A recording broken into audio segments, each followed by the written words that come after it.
listening to Cowboy Logic with Jason Forby, a message of grace and hope.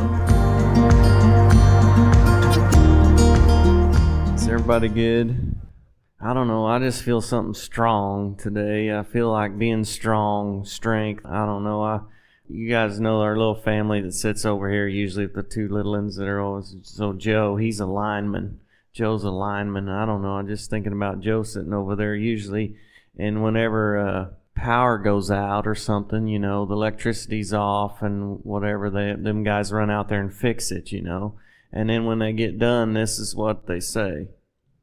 Power's restored. I can't even look at nobody. So I don't know what that means exactly, but I just felt like that was for us this morning, that electricity wasn't off or anything. I don't even know why I thought of that. I just thought about Joe saying power's restored. Let me read this and then we'll see if we can go. This is Hebrews 1:1-3. We've been talking about faith, and faith is a noun. Faith works, and there's nothing that faith can't accomplish. Faith works with what we believe, and why Jesus would say nothing's impossible for him who believes. Why? Because faith can accomplish with what you believe, right? And so what we believe is an important thing. And so I'll say it like this maybe. Faith begins where the will of God is known. Oh, wait a minute. Before I read this, I got to read something else. I wanted to remember this so much that I sent it to myself. We have a choice. We have a choice. We can let what we've been through declare what truth is for our hearts. Or we can let what He's been through declare truth for our hearts. We have a choice. We can form the truth that we believe in, be formed by what we've been through. Or we can let the truth that we believe be formed in us according to what He's been through. Both things are declaring. Hebrews 1. This is the Passion Translation. Hebrews 1:1-3. You ready? Where the will of God is known, like really known, that's where faith begins. Got it? Throughout our history, God has spoken to our ancestors by His prophets in many different ways. The revelation He gave them was only a fragment at a time, building one truth upon another. But to us, living in these days, God now speaks to us openly in the language of a son. Got it so far? So what He's saying is, our ancestors in the old days, the prophets and the law and all that stuff through history, all before Jesus, all that, it says our ancestors, God spoke to us one way, which was just a fragment at a time, couldn't be real clear necessarily. But to us now that are here from Jesus on, God is speaking to us in a different way, the language of a son. All right? That's so good. But to us, living in these last days, God now speaks to us openly. Everybody say openly. In the language of a son, the appointed heir of everything. For through Him, God created the panorama of all things and all time. The Son is the dazzling radiance of God's splendor. The Son. The exact expression of God's true nature. Some translations say the exact representation, the exact expression of God's true nature. His mirror image. His mirror image. He holds the universe together and expands it by the mighty power of His spoken word. He accomplished for us the complete cleansing of sins and then took His seat on the highest throne at the right hand of the Majestic One. Now, what does all that mean? We could say it like this. Religion has tried to convince us that the will of God is a mystery. The will of God's a mystery. Anybody heard that? Yeah. Well, His ways are above our ways. His thoughts are above our thoughts. Well, we thought that was true, but it's actually not. Come on, let this mind be in you. Come on.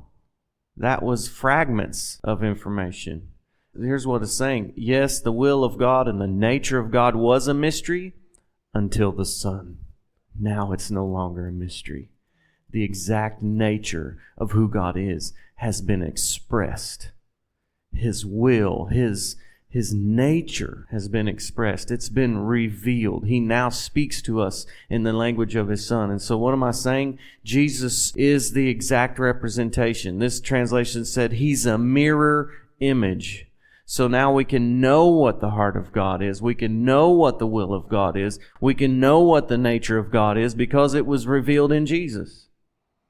So what does all that mean? We can form what we believe about the will of God through what we've experienced and read and known and the stories and all that of what Jesus accomplished and who Jesus is.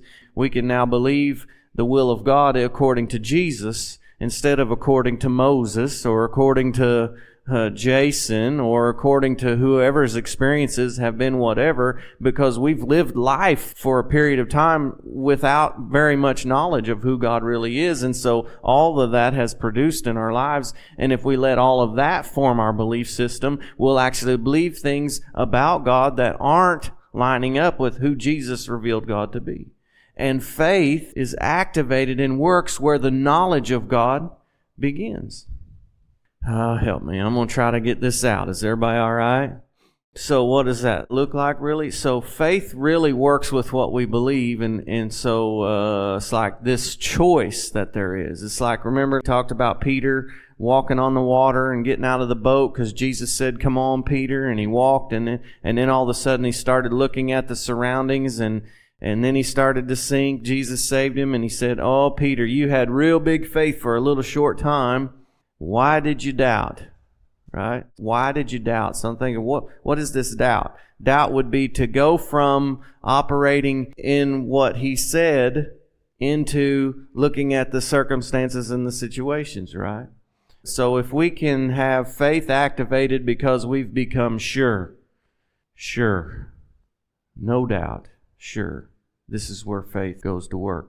You guys know I like healing. I talk about healing all the time. I want people to be healed, so we'll just talk about healing, even though it applies to anything that has been purchased for us in the atonement, right? So healing / you name it. But if we decide, okay, religion and experiences and all that said, the will of God's a mystery. Sometimes He heals. Sometimes He don't. It's all in His timing or however God, right? Now, nobody feel guilty. We may still be there. I don't know. But what I'm saying is when that's our frame of mind, when that's our belief system, we're actually not giving faith anything to work with, because faith is saying, well, what is it exactly you do believe? You're basically saying, well, we don't know. Anybody ever prayed this?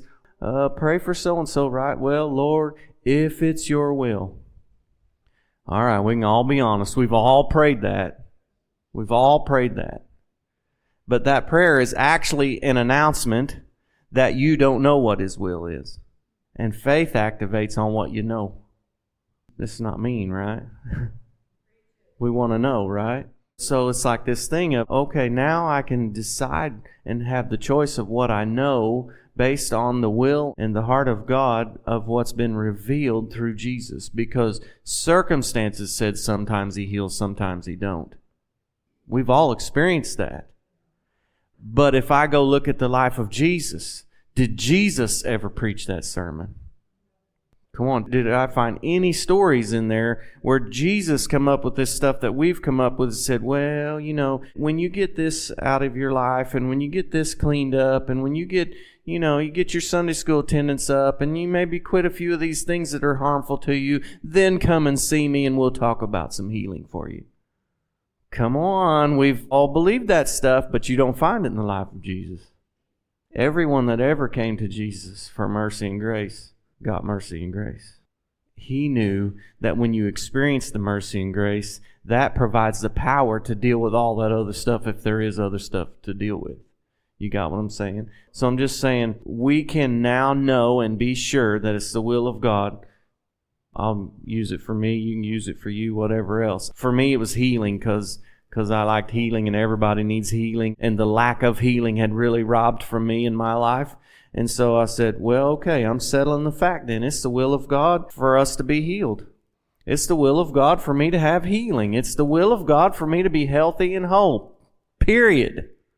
Did anybody else say that? I don't know. Probably not. Probably no one but God. The God that Jesus revealed has declared that. And now I have a choice. Am I going to believe that? Am I going to let Jesus be king? Is Jesus Lord, as in He gets to declare to me who God really is? Or do my experiences and my circumstances get to declare who God really is? Come on, you guys with me? Only until you become sure do you have a place to fight from. Only until you become sure and you've made the choice and there's no more, it's not up for discussion anymore. I mean, it's kind of like stubbornness. It's hard-headed. I have decided, I've made the choice that it is the will of God for me to be healthy and whole and for me to be healed. Healing is mine. It's not up for discussion. How did I get to that? Because I see that He already did what He needed to do. Right? Already. When did He heal me? By His stripes. My healing was already dealt with and purchased in the past. You can't say it's not His will. He already did His part. Now I have a place to fight from. It don't mean there ain't a fight. It doesn't mean that I always had this knowledge and now there's not some things to overcome, but at least now I have a place to fight from. Now I have something for faith to work with. You got it? You guys see this knife? I don't know why I'm thinking about Joe, but Joe's dad gave me this knife a long time ago. And this knife is like a really expensive knife. And it's, I can't even pronounce it, but it's like a handmade knife by some guy, I think in Germany or something. I can't even pronounce his name. He builds watches and stuff. Something. You can't even buy this. I'm pretty sure maybe it's probably one of a kind. It was a gift. This was a gift to me. It's like one of a kind. It's super valuable. I hate to even know what it's worth. A lot. I probably shouldn't even carry it. But it is. It's got this funny name on it. And there's not another one like it. And it was a gift to me. Right? If somehow a thief come along and then all of a sudden Edgar's got my knife. Edgar, that sneaky rascal, he took advantage of me. He pickpocketed me before I ever even knew it. And now Elmer. Did I say Edgar? What? What? Edgar's the little guy. I guess you remind me of him. Elmer. I got too many names. Elmer. I know Elmer's name. Elmer has my knife. He probably sent Edgar to get it, maybe here. Elmer's got my knife. Now, how he got it, I don't know. How he ended up with it, I don't know. But somehow I've ended up without it. The thing that was a gift to me, it's mine. Someone gave it to me. Someone purchased it for me and gave it to me. And now all of a sudden I'm going through life without it. Someone else has it. Now, if that's just a regular old buck knife that's made 32 million of them and you can buy them at every Walmart in the world, and I say, hey, Elmer, you got my knife. Now, if that's just a buck knife that you can buy everywhere and there's 32 million of them, Edgar can just as easily say, this ain't your... Elmer can just as easily say, this is not your knife.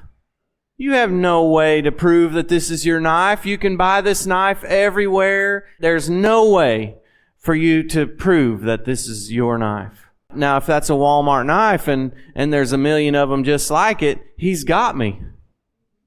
Even though we both know that's my knife, I have no grounds to stand on. I have no place to fight from to say, hey, buddy, that's my knife, and you and me both know it. But he said, you got no place to fight from. You have no proof that that's your knife, and so you're just out of luck, bud. But that ain't no Walmart knife. That's a one-of-a-kind knife. That was a gift to me. I can tell by the name on it. I can tell by the inscriptions on it. I can tell that that's a priceless knife that was a gift to me, and there is not another one like it. And so now all of a sudden, hey, bud, you don't have any ground to stand on. That knife was a gift to me, and it's my knife, and there's not another one like it. Now you see that I have ground to stand on. Now you see I have a place to fight from. Now you see that me and Elmer's going to the dirt. Give me my knife. You see my point? It's like, well, I don't know. It might be my knife. Come on, you follow me? Well, maybe it's the will of God for me to be healed. That's no ground to stand on. You say, hey, I know the gift that was given to me. I know that it was priceless. I know that it was given to me. I know that it's mine. I know. Come on, you see now how I have a place to fight from? Now me and Elmer are going to the dirt over this deal because I got...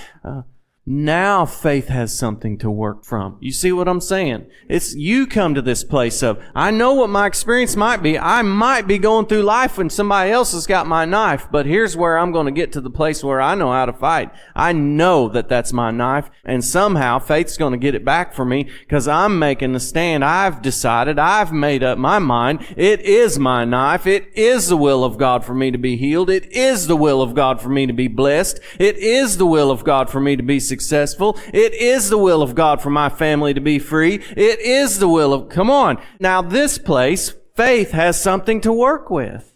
Have I got the right bunch? Any fighters in here? You see, this is what faith is looking for to go out and accomplish something. You want something else? Let me read. I don't know if I'm supposed to read this or not, but I might as well. I just want to show you that it's yours. This is the gift you have. This is 2 Peter 1. 2 Peter 1, I'm in the Passion for whatever reason. 2 Peter 1, starting verse 2. May grace and perfect peace cascade over you as you live in the rich knowledge of God. Grace and perfect peace cascade over you. I don't know, cascade sounds like a lot, like almost knock you down. Let grace and perfect peace cascade over you as you live in the rich knowledge of God and of Jesus our Lord. You get it? It's like the knowledge of it. It's what you've decided. It's like what He's declared. That's the ground I'm standing on. That's the place I'm fighting from. What I know about God. Everything we could ever need. This is in your Bible. You ready? Everything we could ever need for life and godliness has already been deposited in us by His divine power. I better say it again. Everything that we could ever need, everything we could ever need for life and godliness has already, somebody say already, been deposited in us. Go ahead, say it. Already been deposited in us. Say this. Already. It's in me. Everything that I need for life, it's already in me. By His divine power, not by yours, but by His. For all this was lavished upon us through the rich experience of knowing Him. There it is again. Knowing Him, who has called us by name and invited us to come to Him through a glorious manifestation of His goodness. As a result of this, He has given you magnificent promises. There they are, Norma. Magnificent promises that are beyond all price. Priceless. One of a kind. Specifically for you. Beyond all price, so that through the power of these tremendous promises, we can experience partnership with the divine nature. With these promises, we can experience partnership with the divine nature. It's in your Bible. I'm just showing you what the promises are. I'm showing you what the will of God is. The will of God is not for you to suffer long, get to heaven someday. That's shaky ground that you have nothing to fight with. I'm showing you it's the will of God for us to partner and experience the divine nature that He has. And these promises have been made to us through His divine power, that it's the will of God for you to experience divine nature. Can I put it in cowboy logic terms, simple? It's the will of God for us to become like Him. Well, if we're becoming like Him, we're not sicker and broker, and religion tricked us into that nonsense. All right? You want me to go on, or we're getting it here? Let's see. We can experience partnership with the divine nature by which you have escaped the corrupt desires that are of the world. So devote yourselves to lavishly supplementing your faith with goodness. Lavishly supplementing your faith with goodness. And to goodness, add understanding. And to understanding, add the strength of self-control. And to self-control, add patient endurance. Remember we talked about endurance? And to patient endurance, add godliness. And to godliness, add mercy toward your brothers and sisters. And to mercy toward others, add unending love. Since these virtues are already planted deep within you. See, it's not something for you to do. Already planted deep within you. Since these virtues are already planted deep within you, and you possess them in abundant supply. You possess them in abundant supply. Don't tell me you ain't got them. They will keep you from being inactive or fruitless in your pursuit of knowing Jesus Christ more intimately. Listen here. But if anyone lacks these things, he is blind, constantly closing his eyes to the mysteries of our faith and forgetting his innocence, that his past sins have been washed away.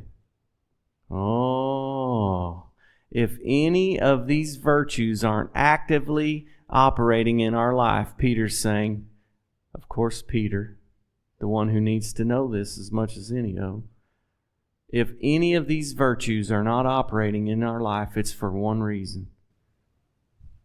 You have forgotten that you're innocent. You have forgotten that all of your sins have been washed away.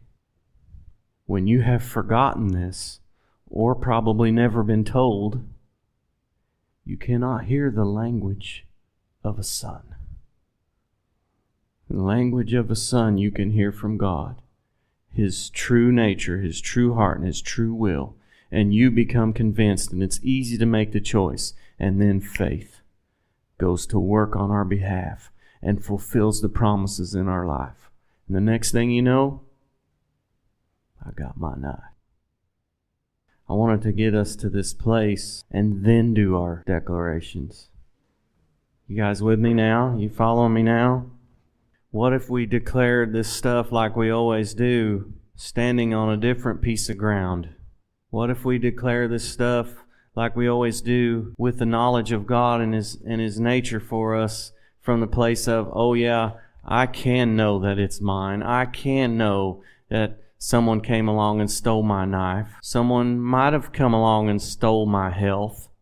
Someone might have come along and stole my peace of mind. Someone might have come along and stole my joy.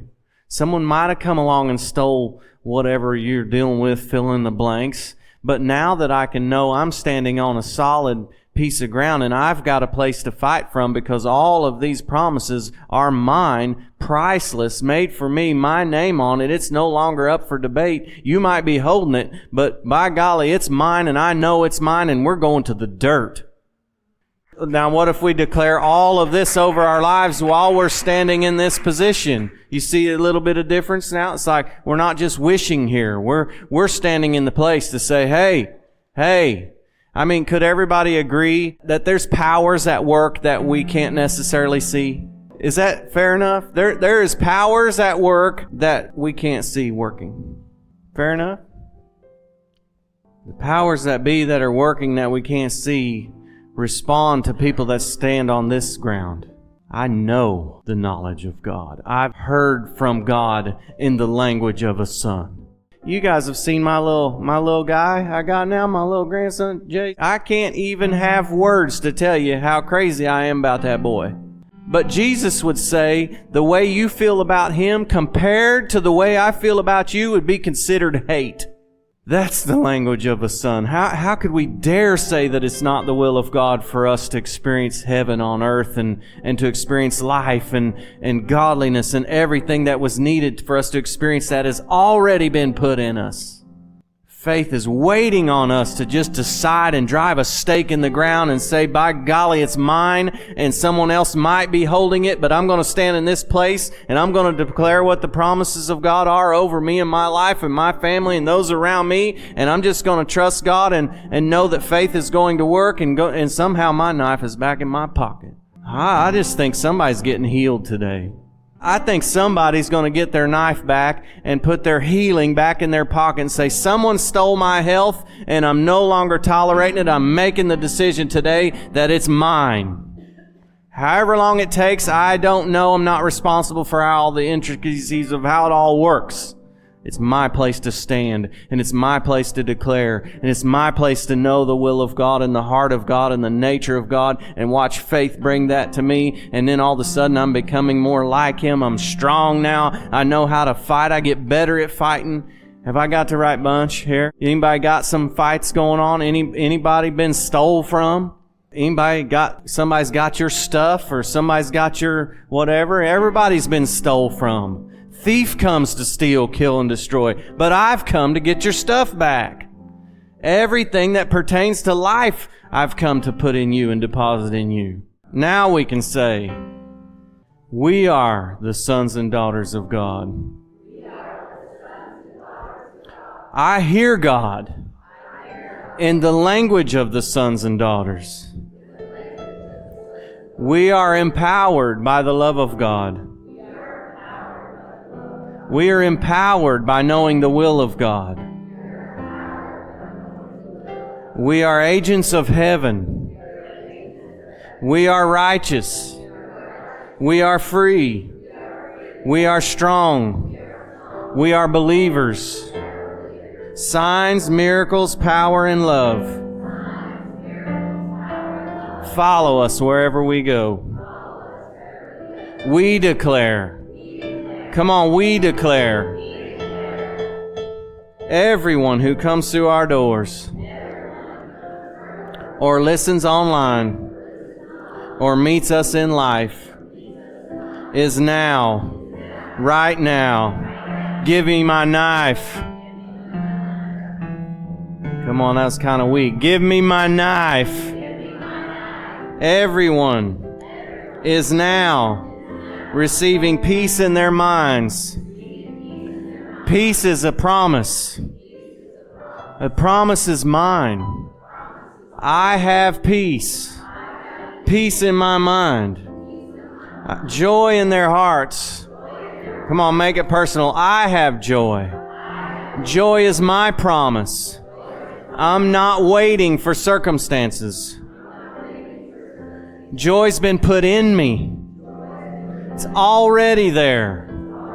I'm drawing on that. Joy in my heart. Healing in my body. Healing in my body. Healing is mine. It's my promise. I'm taking it. No weapon formed against us shall prosper. We live and not die. We are blessed. We are blessed. We are blessed. Therefore, we bless our family. We bless each other. We bless ourselves. We're all blessed. We bless our community. We bless our land. We bless it all as we stand on the unshakable ground, on the nature of who God is, revealed to us by the Son, Jesus Himself. Say, for my life, this day forward, Jesus is King. Please follow and share this message. And for more information, visit srcowboychurch.com.